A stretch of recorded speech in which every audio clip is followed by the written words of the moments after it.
All right. Thank you, everyone. Thank you, everyone, for coming.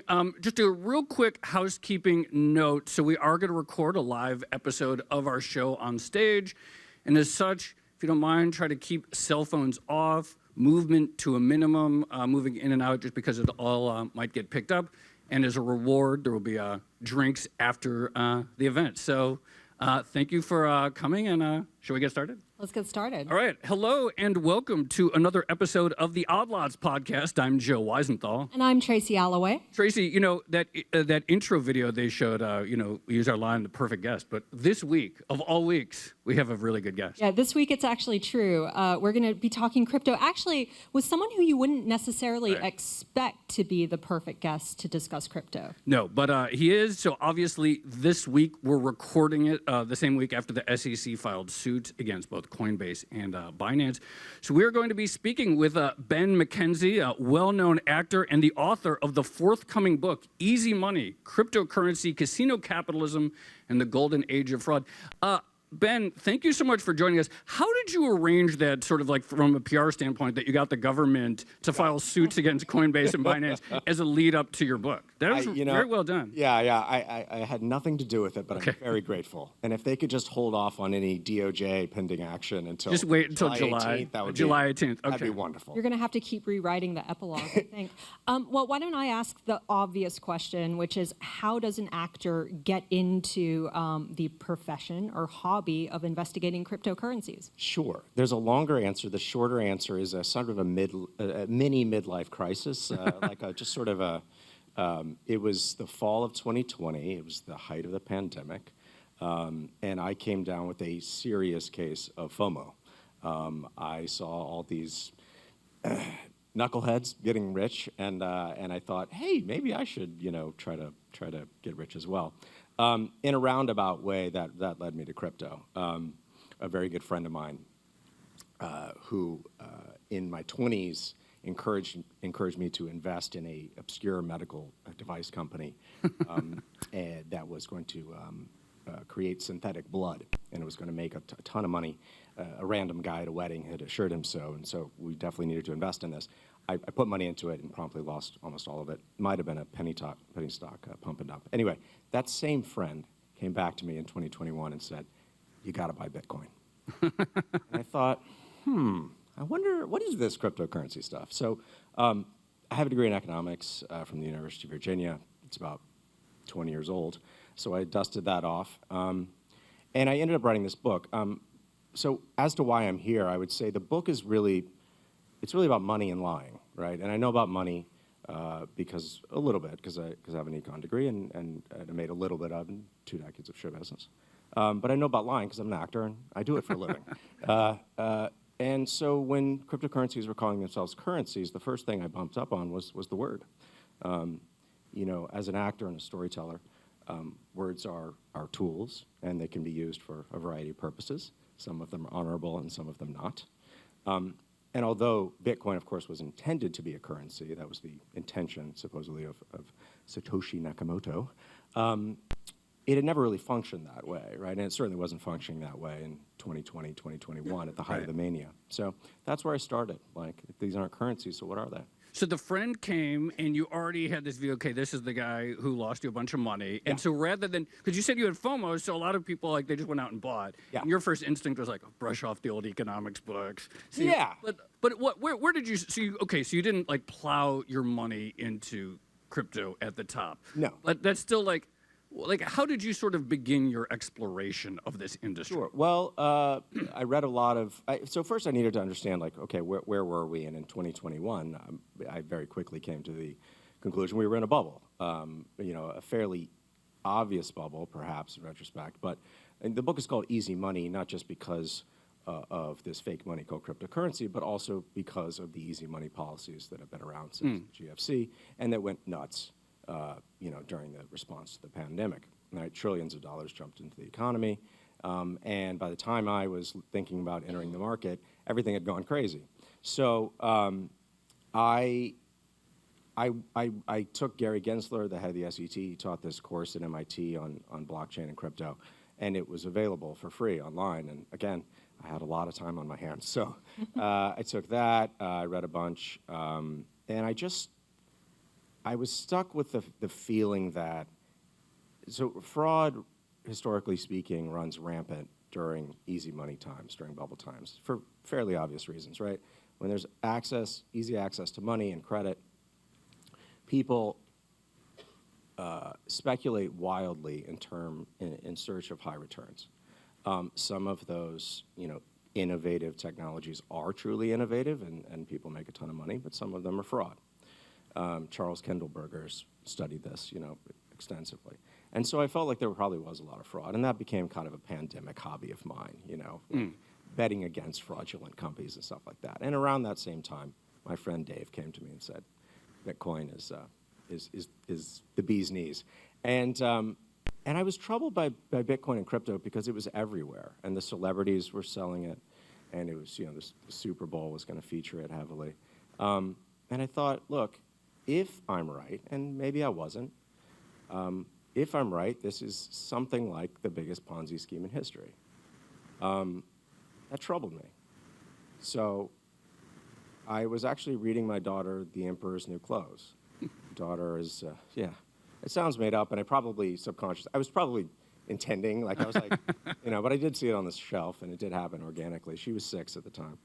And I remembered the gist of the story, but I had forgotten a couple of points. The first, the tailor's trick, everyone, basically an appeal to ego and status worship, right? Only the smartest people can see this, only the people of highest station. And the second thing, the thing that really stuck with me, was at the end of the story, as the emperor's gallivanting through town naked, and the adults are pretending not to notice, it's a child who calls out the scam. It's the only person brave enough to call truth is a person who doesn't know he's being brave. He's simply speaking the truth. Well, it was hard not to see myself as the child in that metaphor, right? Like, what the heck do I know? I'm just an actor. I have an undergraduate degree in economics, 20 years old. But I don't know. Maybe I'm right? And how often in life do you get a chance to have an adventure? So I got high. I got my medical marijuana card over the pandemic because, I like alcohol, but there's a limit, you know what I mean? And, right? And I was definitely over it.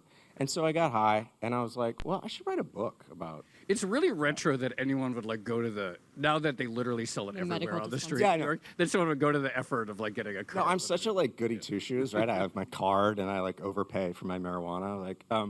But yeah, I got high, and I should write a book about crypto, and which sounded like it sounds like a really good idea when you're high.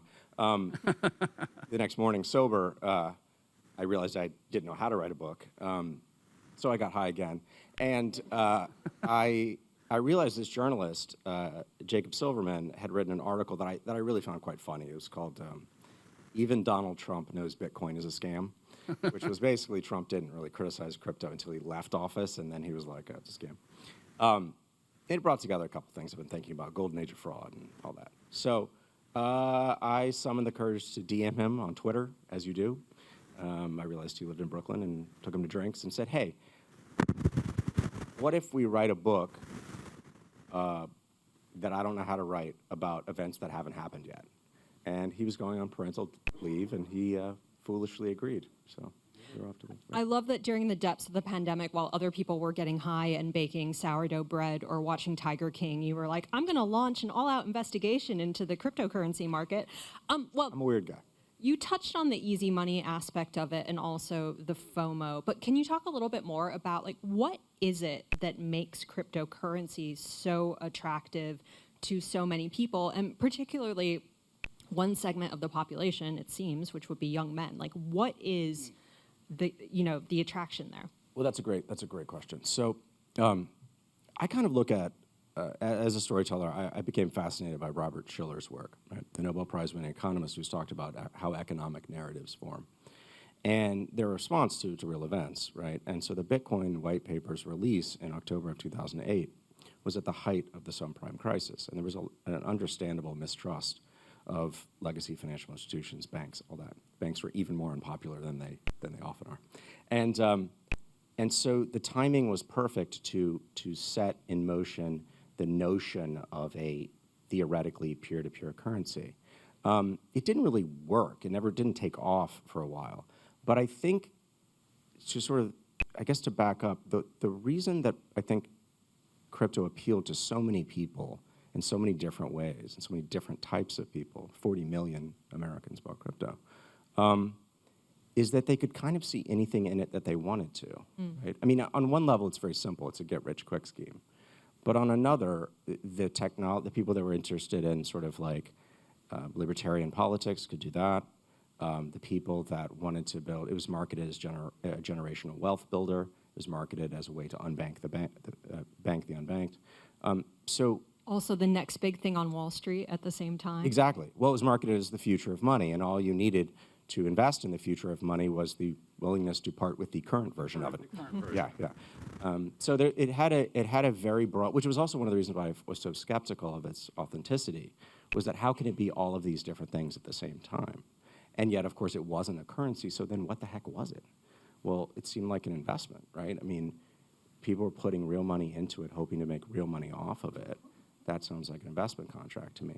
So I had to figure out, how did Bitcoin come to be classified as a commodity, which is sort of an interesting, sort of dorky story. And then what the heck were these 20,000 other things? One of the things that's a little bit surprising or sort of interesting is that for as much talk about crypto that exists, like, it's not that big. Like, the total value of all the coins, I think, is... The total value of all the coins, I think, is like around $1 trillion. Supposedly. Supposedly, and then we discover, and you've reported this out, like it's small. There are a lot of people who are just like on a group chat together, and they're all important in industry. Can you talk about like how big is this industry? How real is this industry in your view? It's much smaller than that $1 trillion number or that market cap number. So and you don't have to take my word for it. In March of 2022, I was at South by Southwest. It was my first venture into the real world. Jacob and I had done everything virtually up to that point. I ran into a guy named Alex McKenzie. Alex McKenzie was the CEO of a crypto lending firm called Celsius. It's now bankrupt. He agreed to be interviewed. I asked him how much real money is in crypto. He didn't ask me what real money was. He said 10 to 15%. He said the rest is speculation. Now, in March of 2022, the crypto market cap was $1.8 trillion. So, give or take, 1.5 trillion of that isn't there. It's speculation, it's leverage, it's all these other things. A chill ran through he said it sort of nonchalantly, but a chill ran through my spine because regular people don't understand that. I mean, they think when they buy a Bitcoin, they have, Bitcoin's whatever it is, 26, 27, I have no idea. They think they have $27,000. But in a way, they actually only have maybe 10 or 15% of that, maybe, if they can get it out. It's so not... Can you explain, Sure. Can you explain that if someone has a Bitcoin on Coinbase or whatever, in theory, what's it at, 28,000 or 26,000? Sure. If they could sell that and get 26,000. So Yes. what do you mean when you say... it's like 15 or 20%. Sure. Yeah, and that's a very good point, and I do want to caveat. If you're going through a licensed exchange, well, perhaps not a licensed exchange, but one that's operating as an exchange, then yeah, you're probably good. And if you're not trying to move a lot of money, you're probably good. But the liquidity in crypto is very, very low. And Brian Brooks, who was the chief legal officer of Coinbase, and then he was the acting comptroller of the currency, and then he went to Binance US for like 3 months, he testified under oath to Congress about this. So, you don't have to take my word for it. Again, like the liquidity is very little. So how does it work? Well, most of the volume in crypto runs through the overseas exchanges, right? It ran through FTX before it was shut down. It's now running through Binance, or, Binance is the biggest crypto exchange by a country mile. It's huge. But the question is, how much of that volume is real? Wash trading is an enormous part of cryptocurrency. I mean, you've seen it in the SEC charges against Binance. I believe the allegation of their first or second day they were set up was that 99% of the volume in the first hour was wash trading, 70% on the first day. I've read academic papers, that have surveyed, I think they surveyed 29 different exchanges. They found 70% wash trading on the unregulated exchanges. So it's just not there. People are able to create. I'm leaving Bitcoin aside for the moment and talking about the other cryptos.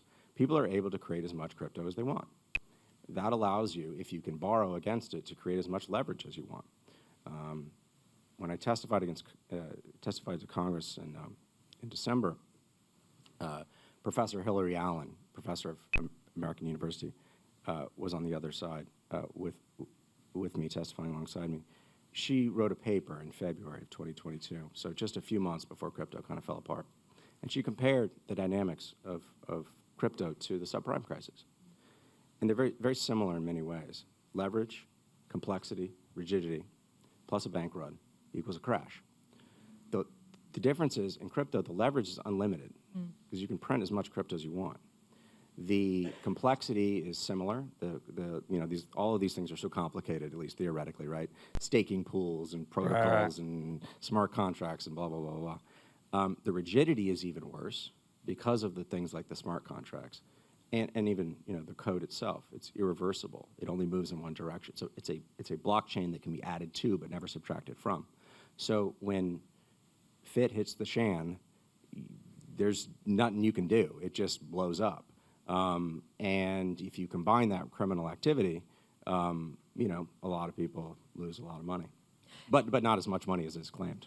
Can you talk a little bit more about the leverage example in the context of specifically, I'm thinking about FTX, Yes. right? Because they were sort of the trifecta of creating new tokens out of nothing, borrowing against them, and then also potentially, allegedly, using wash trading to push the value of those tokens up so they could get even more credit. Exactly. So, right. So FTX had this token FTT, and I think you should, let's just start with the obvious. You have an exchange that's issuing its own token, right? Its own security, basically, right? As Binance has the same. Binance has BNB, and it also has its own stablecoin, BUSD. So already you've got potential massive conflicts of interest, right? Imagine if the Nasdaq issued its own, we're going to trade the stock, we're going to issue the stock, we're going to... and another thing that I think was sort of... The poker chips in the crypto casinos are tethers. Tether is the biggest stablecoin in crypto by an enormous amount. There's supposedly 80+ billion tethers out there. The biggest client of Tether, according to Protos, this crypto publication, was Alameda Research. Alameda Research supposedly bought, I think it's $36.8 billion worth of Tether. How? How did that work? How Alameda gave $36.8 billion real US dollars to Tether? That seems unlikely to be true, given that Alameda had raised a few billion from VCs and allegedly perhaps had stolen some money from their clients. But how did you get to 36.8? So how did it work? I don't know. So there's been a lot of skepticism about the existence, the persistent existence of Tether over the years. And I think both of us have joked that, in the year 2200, when they're still it's like the cockroach surviving the nuclear winter. It's like somehow Tether is going to be there is holding the peg. But it is kind of weird because it's like, it has not blown up. Right. And many other things that people thought were professionally run, I would say FTX and the associated entities, have blown up. What did you learn about Tether and what's interesting about it in the course of writing this book? Tether's a fascinating company. The CFO is paid a $65,000 settlement to Microsoft for software piracy. The CEO hasn't been seen in public in many years. That public face of the company is their CTO. The Wall Street Journal reported that as recently as 2019, 4 individuals controlled 86% of Tether. So it's this very, very small company, supposedly dealing in up to $80 billion. Yeah, I don't know how much more I should say, except that that's very suspicious. And it is incredible that they've survived, but they have deep ties to Sam and FTX and Alameda, and I guess we'll see what happens. Let me ask that question in a slightly different way, which is because I think one of the frustration for a lot of journalists is, cryptocurrencies have been around for a long time at this point, and I've certainly written my share of eulogies for things like Bitcoin. I think the first one I wrote was in 2011, if you can imagine. Yeah, sure. And then I did it again in 2017, and each time it comes back. So what would it take? What would be the catalyst for something like Tether to finally and definitively, break the peg and be put to bed? These are not honest markets. I don't know how else to say it. Given the amount of wash trading and God knows what other shenanigans. Sam, in a Twitter Spaces, somebody asked him, "Did you even make these trades? Like, did this even exist?" And he said, "Some of it, no." So that's a bucket shop, right? I mean, that's what that is. Bucket shops were made illegal in the 20s. So in some senses, we are revisiting, a century ago. So as to why it hasn't fallen apart and what it would take, I believe it would take law enforcement action to really kind of get to the bottom of where the actual real money is. We'll see if that happens. But you're getting closer to, the cease and desist that the SEC issued to Binance to freeze their money, I think, is sort of the next thing to kind of watch, because they're clearly concerned that the money could be moved away and that the U.S. customers couldn't get their money out.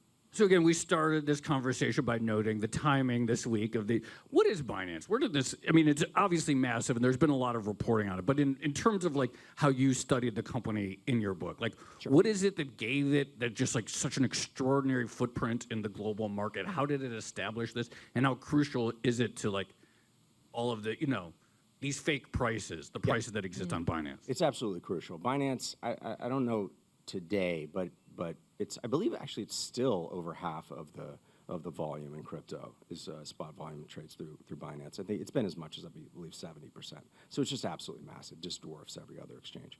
As to how it succeeded, Changpeng Zhao started early when crypto was at a much smaller stage. He was very aggressive about courting clients, especially big firms, to trade on it. And he funded things like FTX. He was an initial investor in FTX. And he's been very good at, Binance Global has no headquarters. There is no Binance headquarters, which is a pretty neat trick because it becomes difficult to pin you down. There's a rumored headquarters, but we won't go into it here. Yeah, let's not go into that quite yet, unless you want to. No. What there are local affiliations, right? There's a Binance US, there was a Binance Australia, I think, all these places. Well, in the SEC lawsuit, they mentioned this Tai Chi document. Oh, yeah. So the Tai Chi document is this allegedly a document, an internal document from Binance. It's basically, we're going to practice Tai Chi. We're going to set up locally compliant places like Binance US that are going to play nice with the authorities and follow all the rules. But the volume, we're going to push all the volume onto the main exchange. So redirect the regulators' energy towards the local shops. If that's true, then interesting strategy, heretofore successful. I believe the yen of Changpeng Zhao's Tai Chi may make the yang of U.S. law enforcement, but I guess we'll see. Well, so one thing on that note, the proximate cause of a lot of the recent crypto drama was CZ starting to criticize FTX and the FTT token, which a lot of people, I think, commented at the time was kind of weird if you think of crypto as a sort of house of cards market that involves a few big players. It seems like a very dangerous strategy to start attacking each other. Do you have any idea or like conspiracy theory about what was going on there? Well, I was talking to Sam. I interviewed Sam in July of last year, and then we continued a DM conversation through October. Things were clearly getting pretty bad. He talked of a stablecoin war with CZ and Binance, so there was clearly some animosity there. And then, what I know publicly, what's been presented publicly, is that Sam and his cohort, Ryan Salem, started kind of mocking CZ on Twitter, saying, can CZ even come to this country? Things like that, because CZ's a Chinese Canadian.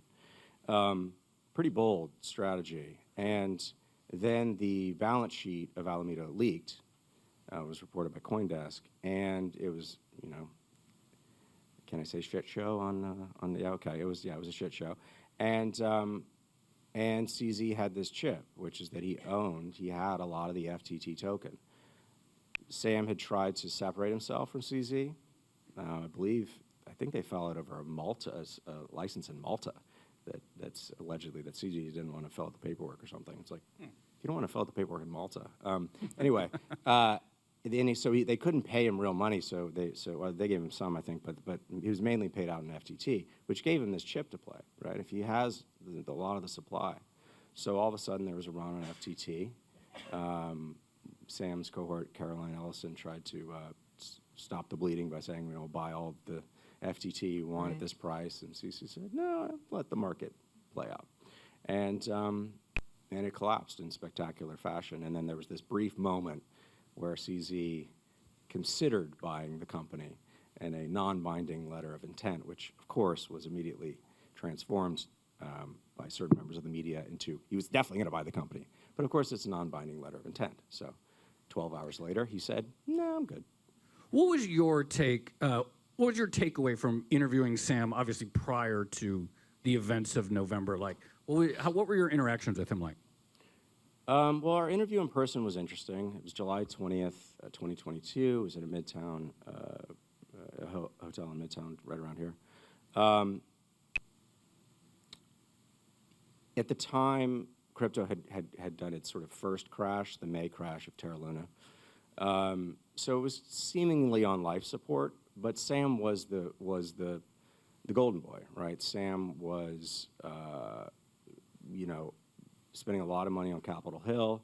He was trying to get a particular piece of legislation through the Ag Committee, the DCPA.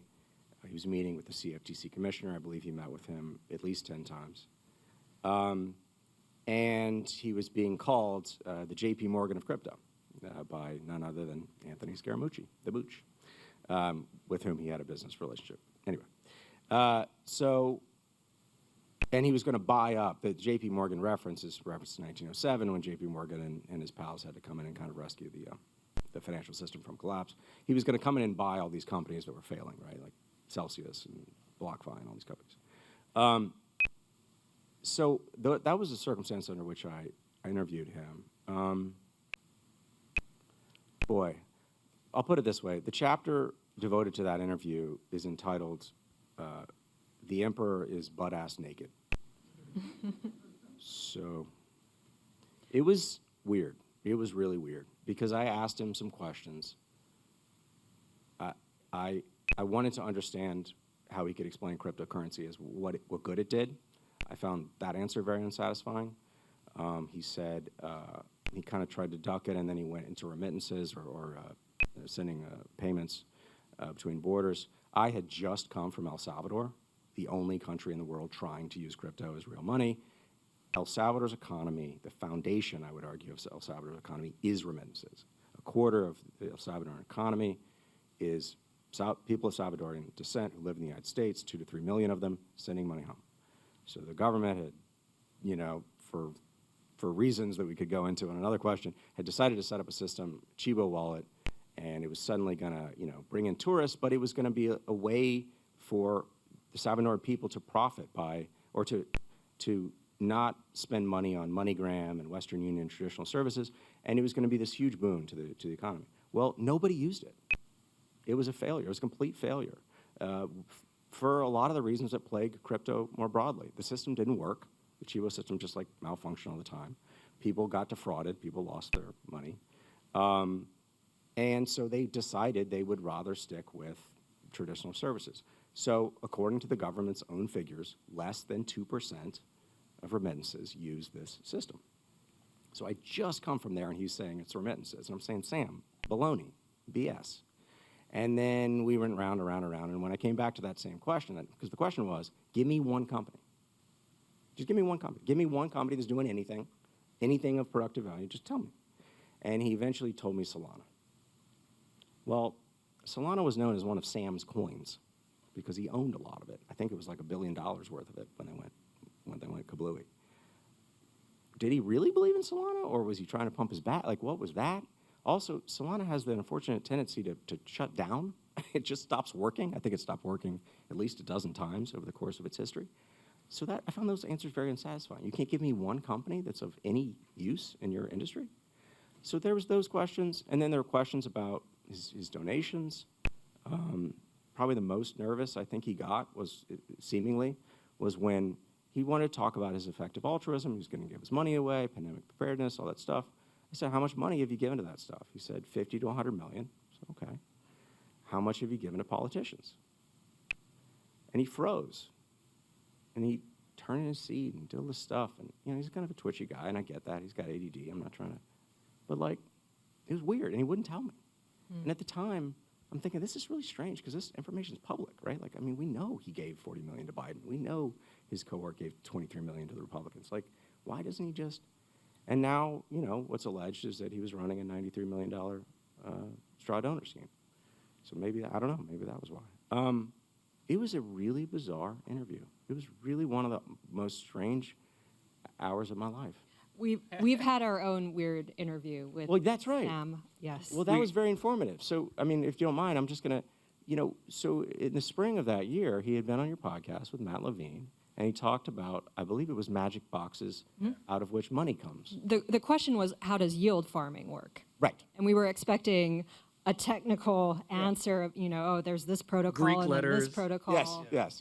Instead, it was magic boxes out of which money comes. And Matt correctly said that sounds like a Ponzi scheme. I think Sam laughed. I don't know what happened after that. But it was really strange for me. I mean, I'm, you know, I got an ego and stuff, but I have an undergraduate degree. I'm an actor. I've just been looking at this for a couple years, and I'm here sitting talking to the supposed JP Morgan of crypto. Like, can he give me one satisfying answer? Can we get one, you know, moment where I could see how this was going to work? I left basically with a lot of questions, but they were all the same one. What the was that all about? Like, what was that? It was really weird. Yes. All of this sounds familiar. You mentioned law enforcement earlier. So again, let me ask the basic question, but where are the regulators? So we're starting to see some actions now, notably from the SEC, and the CFTC also sued Binance earlier this year. But where have they been? And why the reluctance to crack down on this industry? Yeah. So I believe it was 2014 when the CFTC commissioner, Timothy Masad, asserted CFTC control over Bitcoin, said because futures were being traded, and under the CEA, the Commodity Exchange Act, 1936, they could argue that Bitcoin's a commodity. Okay, so that already creates a little bit of a gray area, right? Because if Bitcoin's a commodity, but these 20,000 other cryptos came into existence, what are they? You can say the SEC hasn't been as aggressive as it should have been, and I don't disagree with that. I think the politics are interesting. I mean, people are now very angry, Gary Gensler in the crypto industry. And they're angry that he allowed Coinbase to go public. Coinbase was listed on April 14th, 2021. Gary Gensler assumed office on April 17th of 2021. Say what you will about Gensler, but he does not have a time machine. So, look, here's what I'll say. Crypto has exploited a gray area between how we classify commodities and securities. I do think this is a problem. We are the only country in the world that separates our commodities regulation from our securities regulation in the way that we do. We have two different agencies. They are overseen by different committees in both the House and the Senate. That creates really bad incentives. As a armchair economist, that's very bad incentive-wise, right? Because people want to get on, politicians want to get on, elected members want to get on those committees to oversee the industries, but also to get donations, right? And the regulators are fighting for turf, sometimes friendly, sometimes not. The crypto industry really, really wants the CFTC to be in charge. The CFTC is the smaller agency. It's about a quarter of the budget, has about a quarter of the budget of the SEC. So there's a lot of blame to go around, I would say. But in the defense of regulators, it does take time to build cases to argue these things out in a court of law. So. You know, we've talked a lot about the industry, but your story starts with like a friend. And obviously a lot of people have lost a ton of money over the last couple of years, particularly. Can you talk a little bit more in the course of your reporting, like sort of like the types of people that you met on just this sort of like the buyers, like the people who like got sucked in at the top? It's everybody. I mean, it's really fascinating. Like you could interview, and I did. I interviewed everyone from, you know, kind of regular traders. I walked around the Bitcoin conference in Miami last year, just talking to random people. And then, of course, there are more sophisticated players. There are hedge funds. There are, you know, high-frequency trading firms, things like that. And then there are the sort of the core players, which, you know, were Sam and CZ and, you know, the folks that are kind of facilitating these transactions. So amongst the kind of the regular folks, I kind of go back to this point of like, crypto just becomes whatever you want it to become, right? It's like, it's a way of you expressing your, like, your freedom, your, you know, get off the shackles of TradFi and like find your own, create your own financial destiny kind of stuff.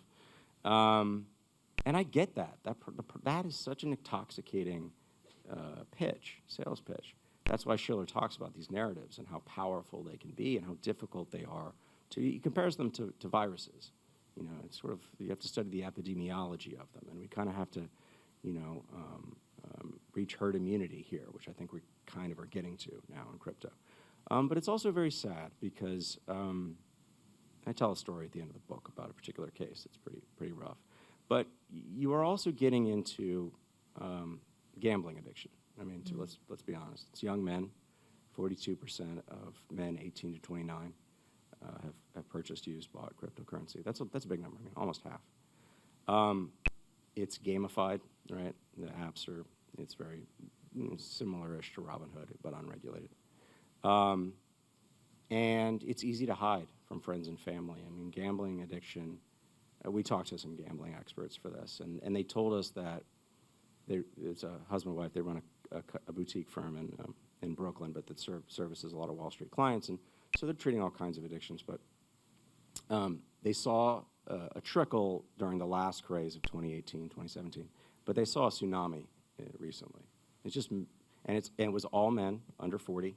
Some of them are sophisticated Wall Street guys, sophisticated people that really know their stuff about all sorts of other financial stuff, but have gotten drawn in. And everything down to teenagers. I mean, parents coming in with their teenagers saying they're gambling away their minimum wage job, you know, their summer job paycheck on this stuff. And that's where it gets into the casino capitalism. That's why I want the book to be about more than just crypto. Because I do worry that we are, Keynes said this actually, you know, when I won't try to quote him exactly, but basically when you turn the nation's capital into its capital markets into a casino, you know, the job is likely to be ill done. You are not servicing an effective use of capital. And I believe we need to look at some of these things through the lens of how much social harm they can do. Gambling addiction, I've heard from several people, has the highest rate of suicide of all the addictions. It's much easier to hide because all you need is a phone and a few minutes or even seconds to make some trades. And so by the time families find out about the predicament that usually their son or husband, partner is in, it can be too late, and the money's gone. It is treatable. It is a very treatable addiction, but you have to take some pretty serious measures sometimes and remove the ability to make the trades and to actually access the accounts. So yeah, I'm not to turn it into a bummer, but like I really think we need to talk about these things because the marketing was, of course, the exact opposite. It was all the shiny stuff and all the amazing things. But when you come down to it, economically speaking, crypto's a zero-sum game. It's poker because it doesn't do anything productive. Yeah. It's strictly competitive. For someone to win, someone else has to lose.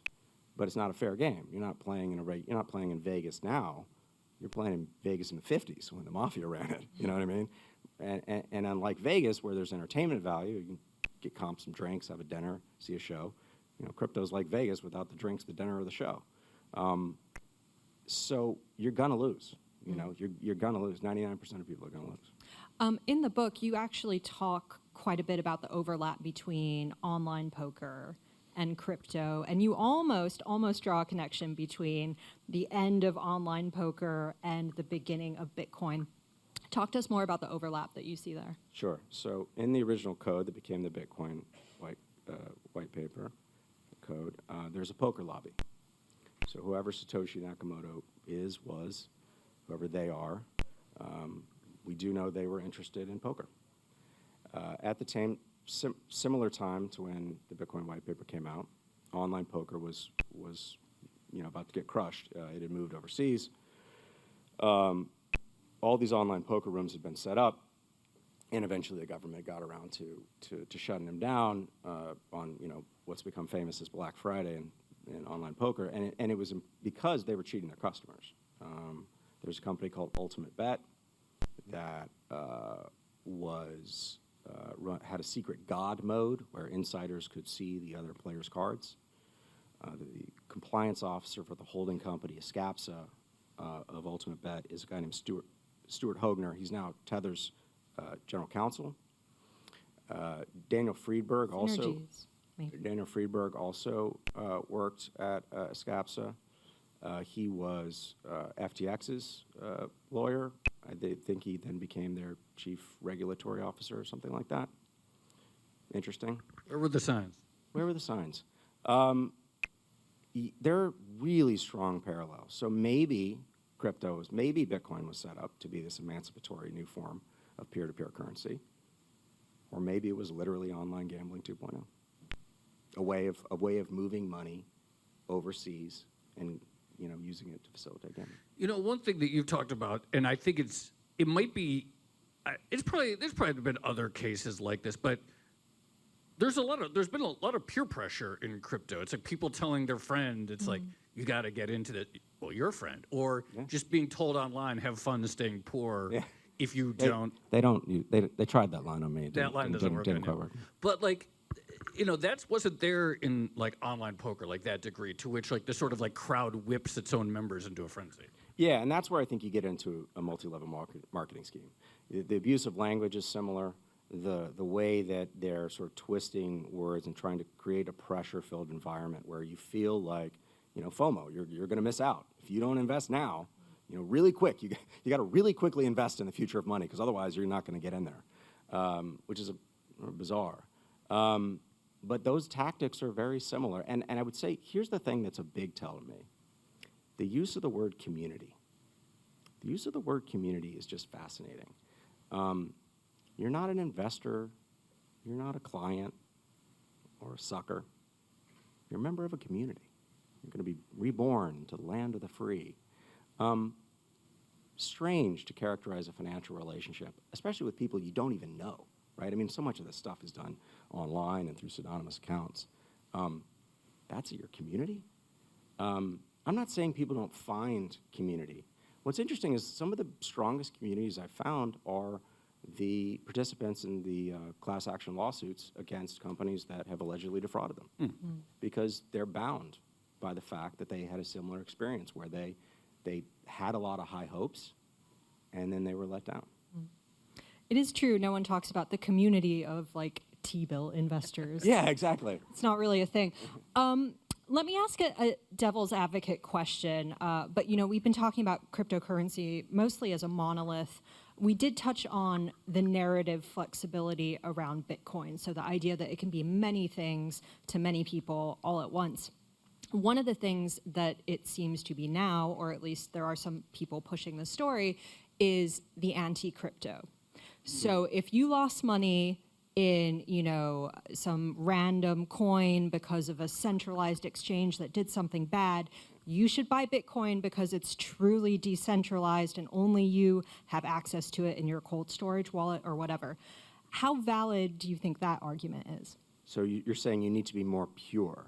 You need to believe more in the decentralization. If you don't like crypto, you should buy the original crypto. Exactly. Not a cult. I think, so that's the flippant answer. On one level, there is some truth in the sense that that Bitcoin is more decentralized by nature of the proof of work, but that cuts the other way too, because, of course, proof of work means it can't scale. Bitcoin can only process 5 to 7 transactions a second. It hits a limit. It hits what's called a red queen's race, where like you're using more and more energy depending on how many competitors are there. The more competitors come in, the more energy is expended for the same block.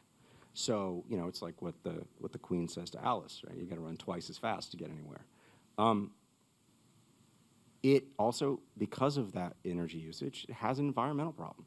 I went to the biggest crypto mine in the country. It's outside of my hometown of Austin, Rockdale, Texas. It took over a former Alcoa aluminum smelting plant. And the reason it took that over is because it's connected to the grid, so it can handle a lot of power. In 2021, the Bitcoin network and other cryptocurrencies used the energy equivalent of Argentina, the entire country.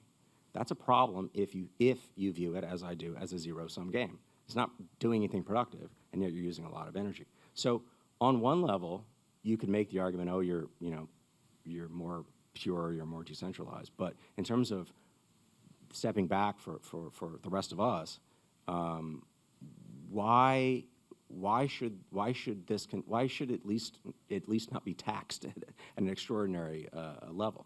Real quickly, we just have a couple minutes left. You mentioned, you used the virus analogy, and you talked about maybe reaching herd immunity. And then the question is, like, is there some pool of new money or new people that can be brought in to, like, keep it going? Like, do you think that, like, the sort of potential pool of would-be crypto buyers is more or less exhausted? Well, it has utility, for gambling. I mean, you can gamble on anything, so I don't think that makes it unique. But it has utility as a gambling device, and it has utility to facilitate crime, because you can use it for money laundering and avoiding capital controls, tax evasion, sanctions evasion, whatever. And I understand that there's an argument. It's like, well, some of that's good, right? We don't like some of these authoritarian governments. Okay, sure, but also, if it goes that way, it also has to go the other way, right? If the good guys can use it, the bad guys can use it. So, yeah, I just, yeah. I don't know how else to answer that question. Actually, maybe a related question, but are you planning to write another book? What's next? Well, I filmed a lot of these conversations, so I'm working on a documentary. And yeah, I don't know. I mean, I've had such a blast on this book. It's been such an adventure. I think the best part, I know it's a cliche, but it's really the people I've met, especially the skeptics. The skeptics are just a great group of eccentric, wonderful, nerds. Like, it's just fun. And it's opened up my view of the world. I just have this much more, I just understand, I think, I'm not saying, I just have a much more varied experience in the world, right? Like, it's really been an adventure. So, yeah, I don't know what the next book is, but I really appreciate that everyone asked you that just as soon as your first book. That's not even out yet. All right, Ben McKenzie, thank you so much for joining us. The book Easy Money, July 18th. That's July coming out. 18th, thank you so much. Congratulations, and thank you so much for coming on Odd Lots.